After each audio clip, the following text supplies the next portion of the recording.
Hello! My name is Naomi Pistachiomi, and I make a lot of character designs, and I mean a lot.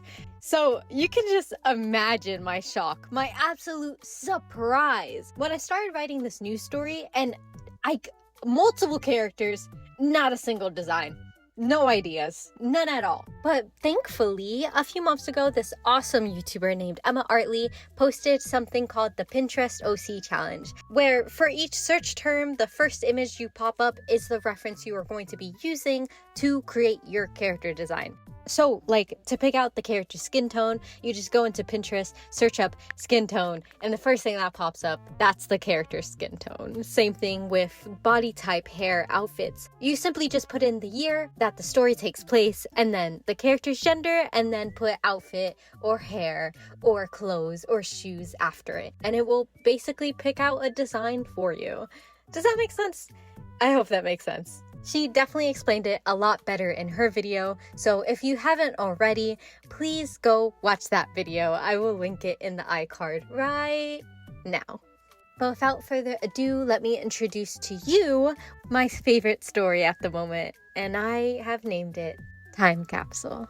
The setting is pretty simple. It takes place in the early 2000s in a very small town. It's so small, in fact, that it's one of those towns where if you're put in a class with someone in pre-K, you're most likely going to grow up with them and you're going to be in every single class until high school. So the only way you could be relieved from these people that you hate is by transferring, which, you know, is an option, but not many people do it.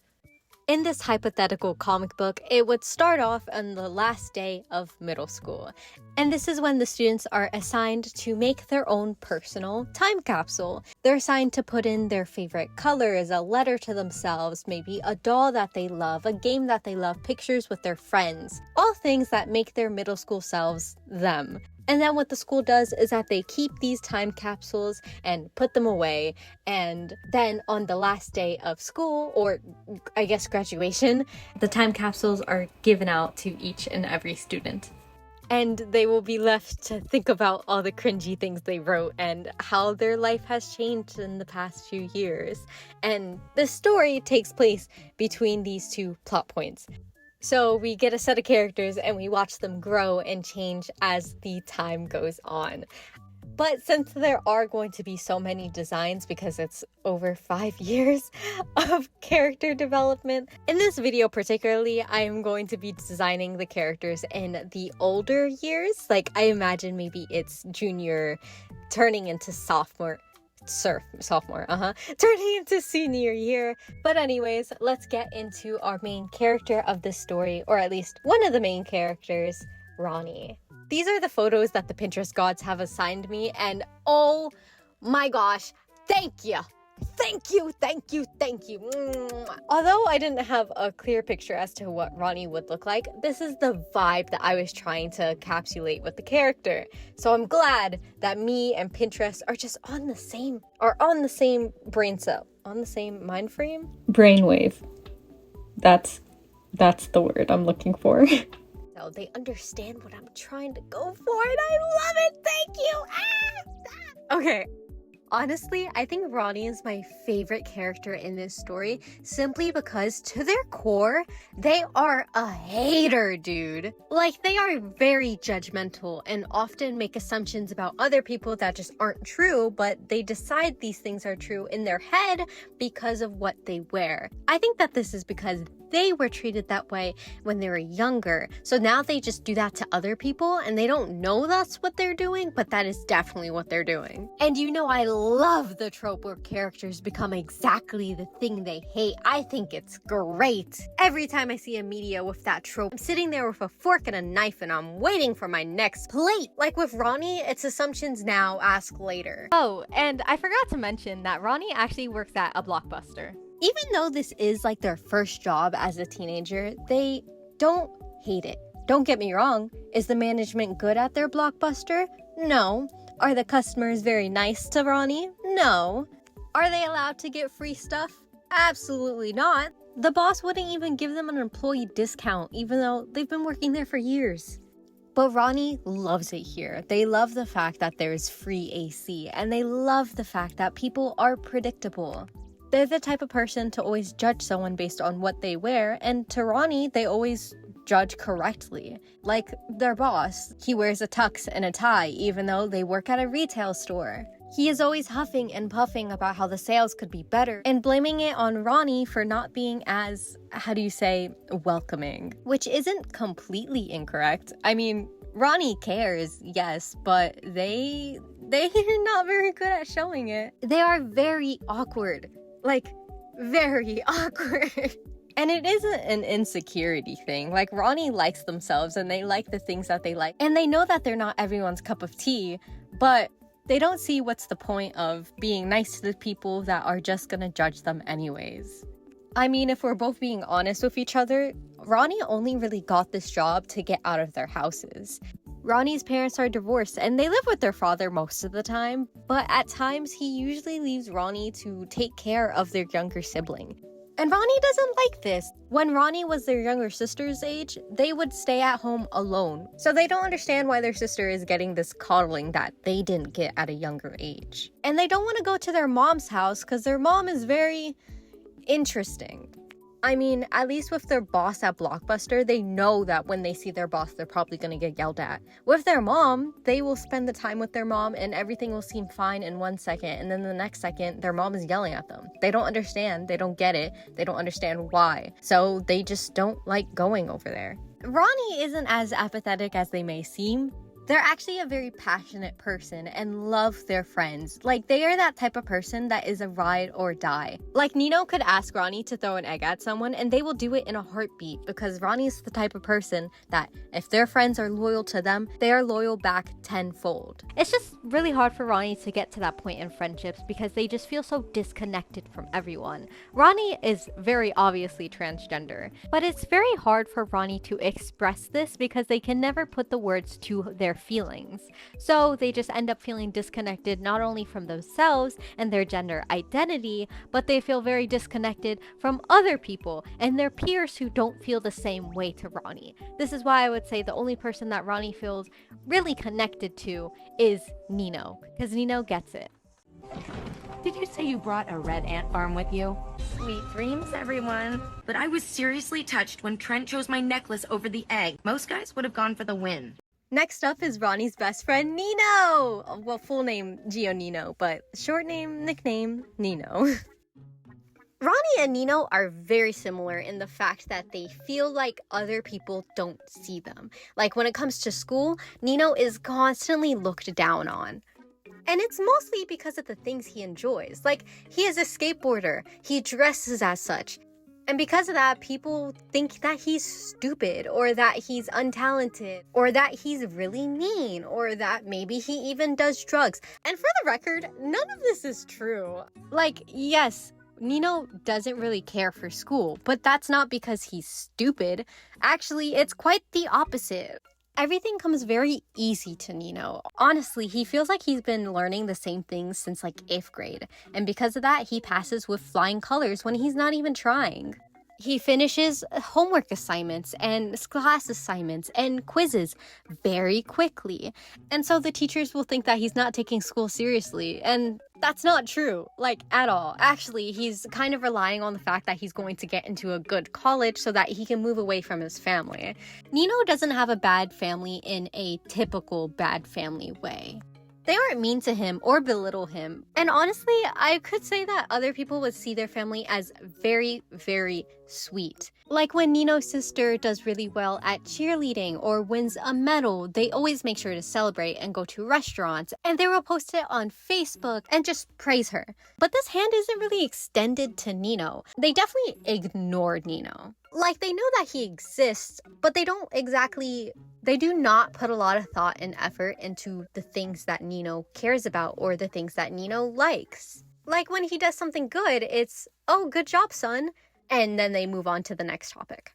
And it just makes Nino feel weird, I guess. Like, it feels like no one actually cares about what he has to say, both with his family life and when it comes to school. He feels like the only person that actually really genuinely cares about the things that they have to say is Ronnie. If you ask him what his plan was after high school, it would be to get a car, nothing fancy, probably a second-hand broken down little thing. To paint the car himself, obviously, with a bunch of stickers that he enjoys, kind of make it look like a skateboard in a way. And find a really good art college with people that he would actually get along with, people that share his same political ideas, people who want to actually make something and make something important and make something that will make people feel seen. And of course, he would want to bring Ronnie. In a way, his dream is to run away with Ronnie, to find a place that would actually appreciate them.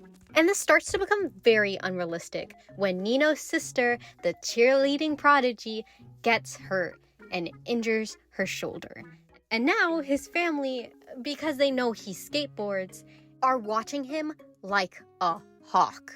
And he doesn't understand it. This entire time, for years, they didn't really actually care about the things he said or the things that he did. But now that she's hurt, suddenly everyone is paying attention to Nino. How is that fair to him? Why is it that he only matters when it's in connection to his sister?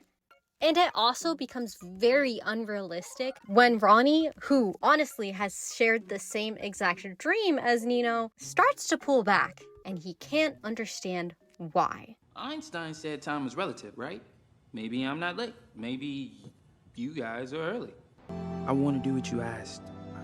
I really do. But I'm sorry. Next up is Giannina, also known as Gia, also known as one of the most popular girls in school, and a cheerleading prodigy. Giannina is Nino's older sister, so she is probably a senior. I still haven't decided, but I think I'm gonna make her a senior. I think it makes more sense for her to be a senior. She's the head cheerleader and is very athletic, and she takes the sport extremely, extremely seriously. I imagine that even when she's outside of school, she is still cheering. I honestly imagine that she's probably in like a lot of gymnastics classes because she focuses so heavily on being a good cheerleader.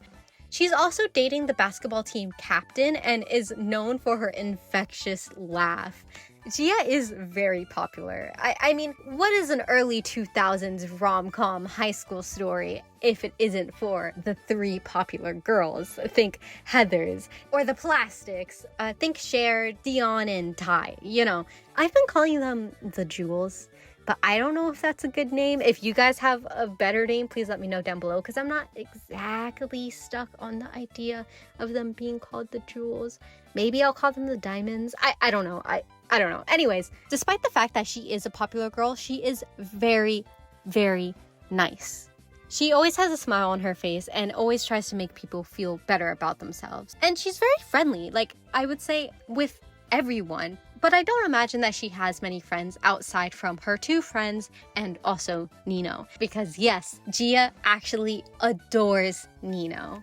I imagine that she thinks that they have a very equal and a very positive relationship. I mean, he's her younger brother. She loves him with her entire soul. But I don't think that is felt from Nino's side of things. I think for Nino, it honestly feels like she's just kind of bragging because she's very confident. Not only does she think she's popular and successful and amazing, but everyone, people in school, her parents, they're constantly telling her the same thing. So there's no doubt in her mind that she is those things.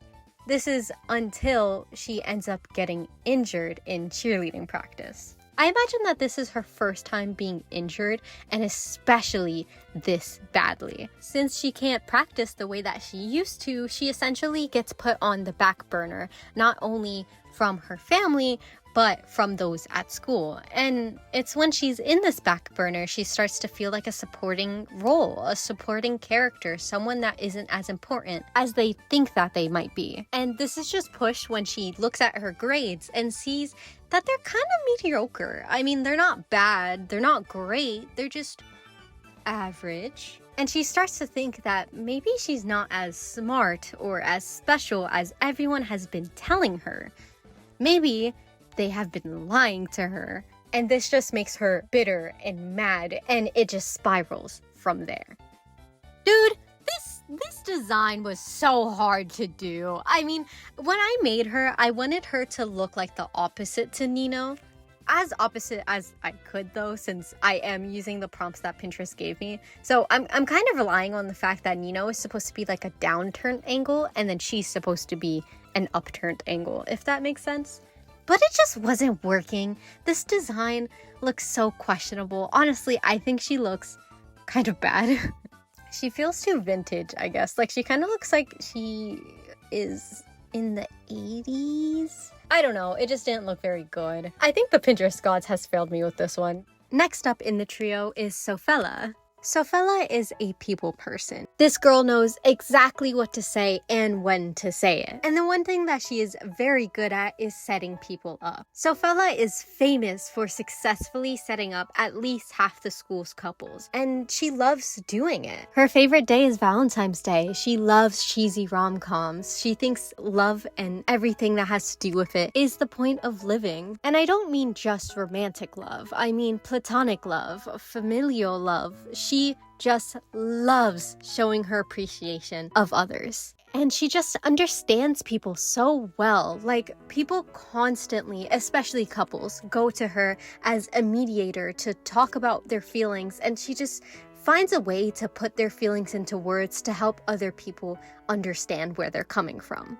Of the three, I would say Sophella has the most friends. She is amazing at making people feel included. Like, she's the type of person who is so extroverted that, like, she doesn't mind going up to people who are alone and inviting them to come eat lunch with her. And better yet, she isn't the type of person to make that other person feel bad for being alone. There's just something about her that makes the transition between being alone and being with a friend group feel so simple and not scary at all, despite the fact that to most people, that's terrifying. She is just a very comforting person. So to her, it's absolutely bewildering as to why she cannot get a lover. She can't get a boyfriend, she can't get a girlfriend, it's just not working for her. And it's not like people don't like her. Like, I would assume that a lot of people have a crush on her, but she just is not the best at picking out the one. And truthfully, it started with her parents. To her, her parents are the picture perfect couple. They have been high school sweethearts. They're always so caring and compassionate and always find ways to uplift each other. And Sophella wants that so badly. But now she's in junior year and time is running out, and the person that she actually wants isn't very good to her. I imagine that Sophella has been in a off and on toxic relationship with this girl that she has known since middle school. This has been so off and on and so toxic that even her friends don't like the girl, but Sophella does. So instead of being honest with them, she just hides the fact that she's seeing her behind their back. And that just becomes an issue because she starts continuously lying, she's paranoid, and she is frustrated that they don't see what she sees. But the things that she sees isn't true love, because the girl she sees knows that Sophella is dime in a dozen, and she knows what it looks like when she walks around with Sophella on her arm, and she likes that. She likes the fame she gets from dating Sophella, and she likes that she knows exactly what to say to make Sophella keep coming back. And Sophella does, and she doesn't know how to stop. And last up, we have our queen bee, Vivienne. Compared to her other two friends who are very popular and very friendly with everyone, people in her school see her as someone to look up to, as opposed to someone who is like them and just very successful. I mean, how could they not feel that way about her? She is honestly the face of the school. She's in promotional photos and does speeches on the side of the students. I imagine that she is probably student council president, and also she is drop dead gorgeous. Like that type of gorgeous where she's very intimidating and she looks unapproachable. And because of that, a lot of people don't approach her. And because of that, Ronnie sees Vivienne as someone who is mean. And this also comes from the fact that Vivienne hangs out with Gia, who Ronnie doesn't like because Ronnie sees Nino's relationship with his family. And Ronnie doesn't know much about Sophella. But in the limited experiences she's had with Sophella, she feels like Sophella is overly confident and kind of condescending. So just because of their proximity, in Ronnie's head, Vivienne is also probably mean. Does that make sense? Another thing, it doesn't help that Vivienne actually comes from a very affluential family. I actually think that one of her parents might be the mayor of the town. I haven't decided on that. It's either that or they're going to be lawyers. Maybe both.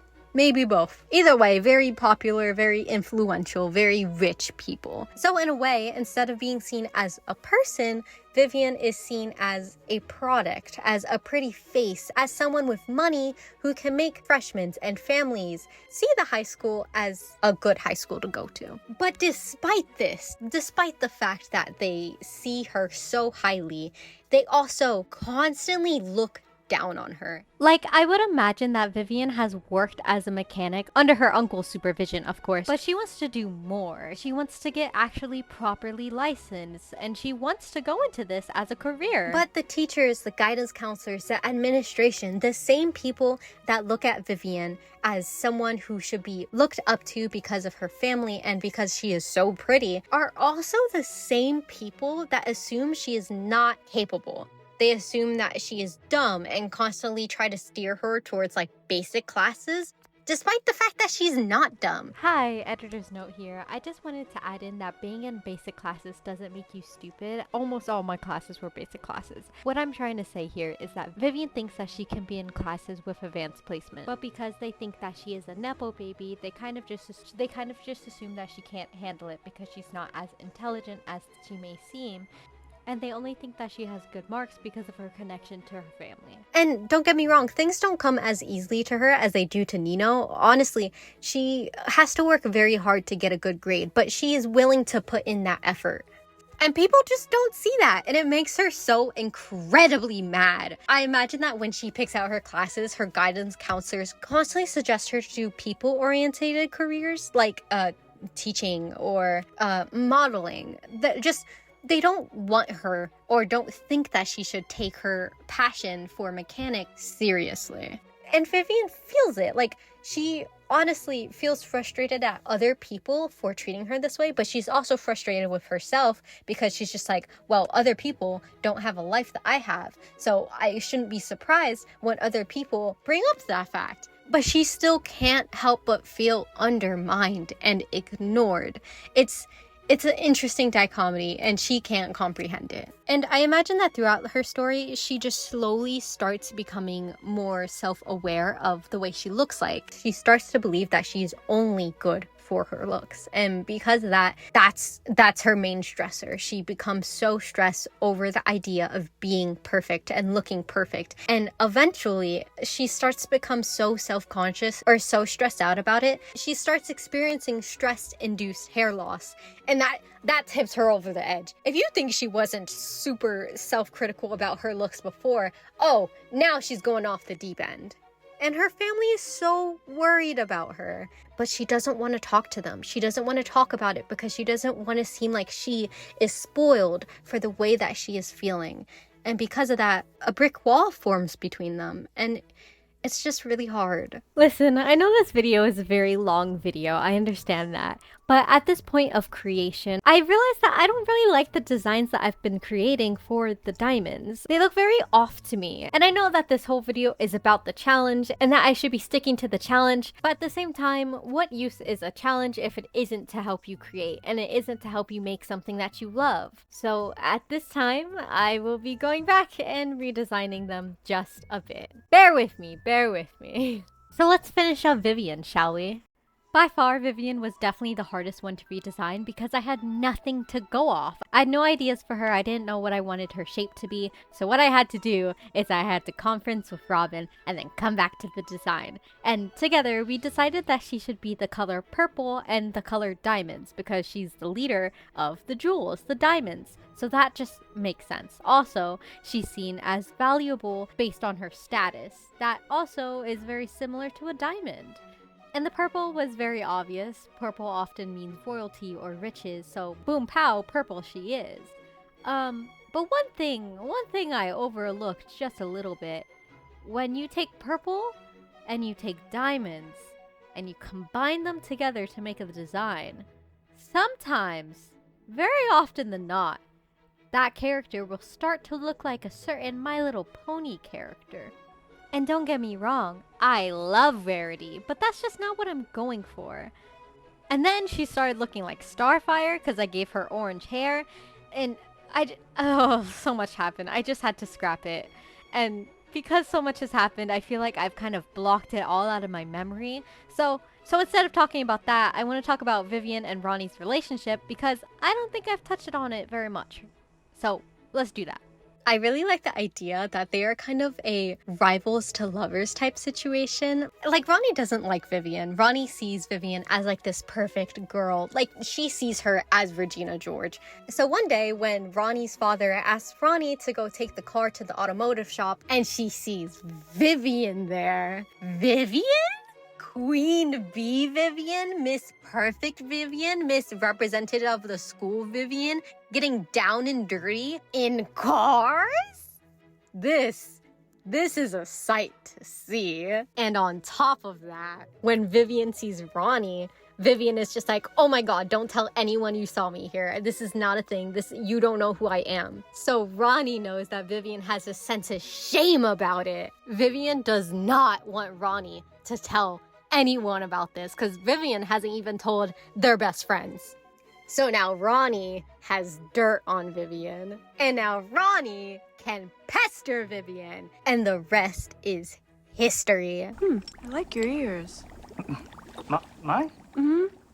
Thank you. I like your spots. Really?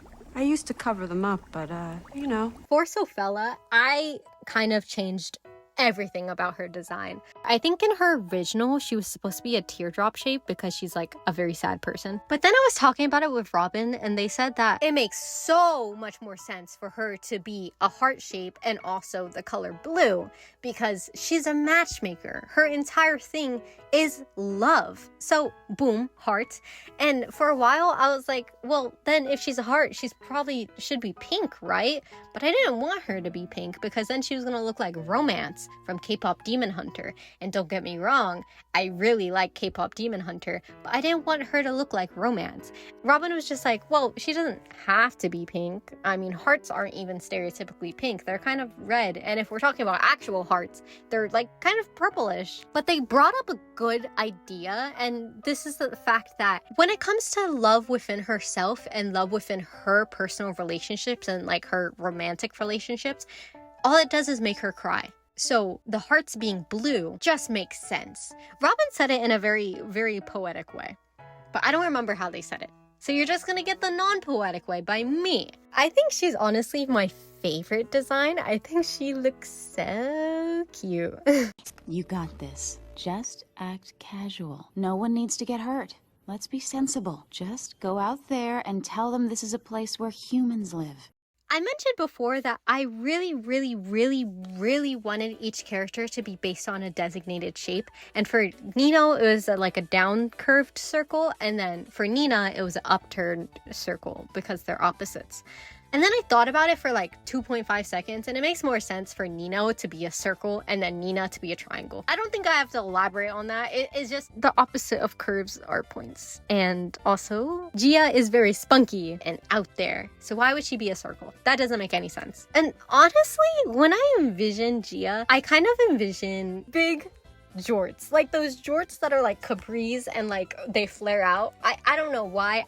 I personally wouldn't even wear something like that, but I think she would, and that's all that matters. And also, I wanted to give her very big shoes because I thought it was going to be a good silhouette, but I don't think I drew them very well, so they kind of just look like big feet.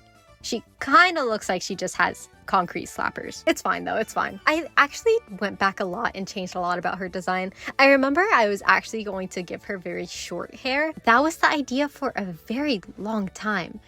But I just couldn't see it. Like when I envisioned her, I just envisioned long hair. And then I took the design and just added that. And I was like, wow, this looks so much better than before. Speak of the devil. Looks like he just walked in. Ooh, and he's a looker too. I'll get back to you shortly, okay? Bye-bye now. Wow, we've been here for a while now, haven't we? If you've watched up to the end to this video, thank you so much. I know that that's a very time-consuming task, and I really appreciate it. But if you have successfully done it, make sure to comment down a wrench emoji down below to confuse the other commenters. And while you're down there, tell me your thoughts. Do you have a favorite character or a favorite redesign I've done? Would you like to see another time capsule video? Or maybe you'd like to see my other OCs. Or maybe you have a completely different idea. Either way, let me know down below. My name is Naomi, and you have been watching Pistachiomi. Make sure to eat well, stay hydrated, and I hope you have a wonderful day. I will see you next time. Bye!